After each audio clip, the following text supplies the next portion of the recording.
warahmatullahi wabarakatuh. Halo semuanya, balik lagi di learning journal kita pada mata kuliah public speaking. Nah, pada mata kuliah public speaking ini kemarin merupakan pertemuan terakhir ya untuk semester 4 ini gitu di kelas public speaking yang diampu oleh Bapak Dr. Adi gitu ya.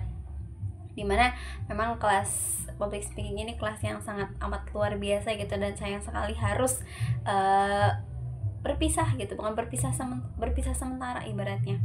Nah, pada pertemuan kemarin itu ada the last of penampilan gitu ya dari 3 orang yang kece-kece ini, yang menceritakan gitu ya banyak pengalaman ataupun storytelling dalam hidupnya gitu. Yang pertama ada Nabilah Faujiah gitu ya. Nah, Teteh Nabilah ini menyampaikan tentang storytelling dia ketika mungkin masuk ke perjuangannya untuk masuk ke perkuliahan gitu, dimana pada awalnya beliau ini tidak mau gitu untuk yang namanya berkuliah karena memang karena memang ekonomi ya, masalah ekonomi gitu yang tidak memungkinkan untuk bisa lanjut gitu. Namun beliau tetap husnuzon terhadap Allah dan tetap mengikuti pendaftaran SPAN-PTKIN yang biasa diadakan oleh sekolah-sekolah gitu ya, terutama madrasah.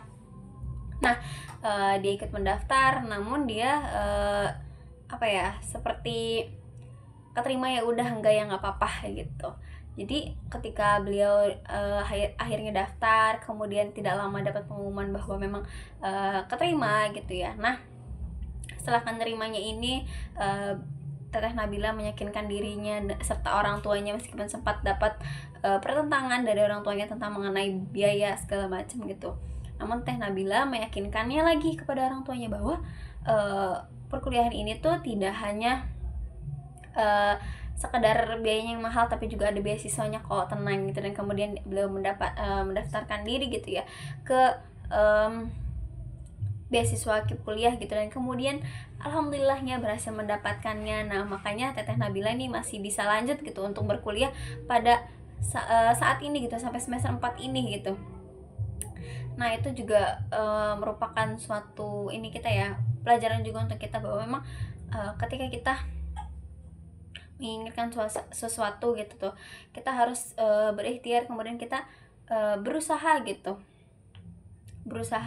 kita berikhtiar, terus juga kita bertawakal sama Allah kayak entah apapun keputusanmu ya Allah, yang penting hamba sudah berusaha semaksimal mungkin. Nah, mungkin itu yang bisa diambil dari ceritanya Teteh Nabilah gitu ya. Nah, yang kemudian ada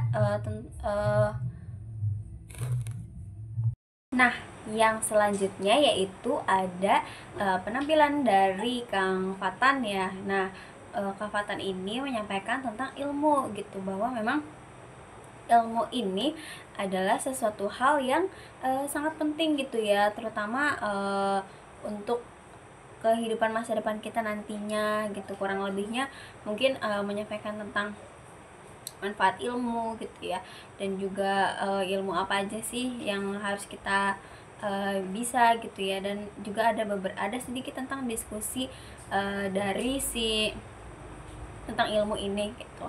Kemudian ada penampilan ketiga yaitu dari Teh Fitria atau Teh Anissa Fitria ya. Nah, Teh Anissa Fitria ini menyampaikan storytellingnya juga tentang perjuangan dia. Kalau mirip-mirip ya dengan Teh Nabila gitu. Kalau Teh Nabila menyampaikan tentang perjuangan kuliahnya, tapi kalau Teh Anissa ini menyampaikan tentang proses dia untuk bisa masuk ke SMA impian dia gitu. Nah, kurang lebih ceritanya itu adalah sama, yaitu tentang berikhtiar gitu kepada Allah Subhanahu wa taala dan juga bertawakal kepada Allah Subhanahu wa taala. Nah, salah satu ikhtiar yang dilakuin sama Teh Anissa ini adalah dengan dia sholat 5 waktu, sholat taubat setiap hari, bahkan kemudian juga tahajud gitu ya, baca Quran segala macam, dan juga belajar gitu tentunya untuk bisa menggapai sekolah impiannya gitu. Namun kehendak berkata lain gitu ya, bahwa Teh Anissa ini ternyata tidak mendapatkan sekolah impiannya, yaitu sekolah MAN 12 gitu ya. Namun dia akhirnya mendapatkan sekolah yang di dekat rumahnya. Dan Teh Anissa pun juga awalnya kecewa, awalnya marah, cuman seiring berjalannya waktu Teh Anissa bisa untuk menerima gitu bahwa memang untuk menggapai itu tuh untuk menggapai itu mungkin ada alasan tertentunya kenapa tidak dikabulkan oleh Allah gitu, bahwa memang katanya kalau sekolah di Man 12 ini yang sekolah ini diinginkan gitu ya, namun tidak tercapai, bahwa emang terlalu jauh dari rumahnya gitu dan harus berangkat jam 6 pagi gitu kan. Sedangkan sekolah di dekat rumahnya itu dia nggak harus capek-capek untuk bangun 6 pagi gitu, tapi mungkin bisa lebih efisiensi waktu juga, nggak terlalu jauh juga gitu. Jadi ada ibrah ataupun ada hikmah dari kegagalan itu. Jadi kayak Anissa perlahan mulai bisa menerima bahwa memang segala sesuatunya pasti ada alasannya gitu, dan tidak pula menjadi sebuah rasa marah kita juga kepada Allah atas apa yang tidak kita bisa dapatkan gitu ya, tetapi juga kita harus bisa berhusnuzon sama Allah bahwa memang setiap apa-apanya tuh pasti akan ada alasannya gitu. Nah, selanjutnya juga ada penyampaian materi dari dari kelompok 5, kelompok terakhir the last gitu ya. Nah, penampilan kelompok 5 ini itu tentang ice breaking, gimana sih caranya ini biar kita ketika berbicara di depan umum itu tidak kaku ataupun tidak beku. Nah, salah satunya adalah dengan menggunakan ice breaking ini sebagai salah satu cara untuk bisa mencairkan suasana. Mungkin menggunakan lagu-lagu gitu ketika mungkin dilihatnya audiensnya udah mulai bosan gitu, maka dilakukan ice breaking gitu, dan dicontohkan pula oleh Teh Desti, oleh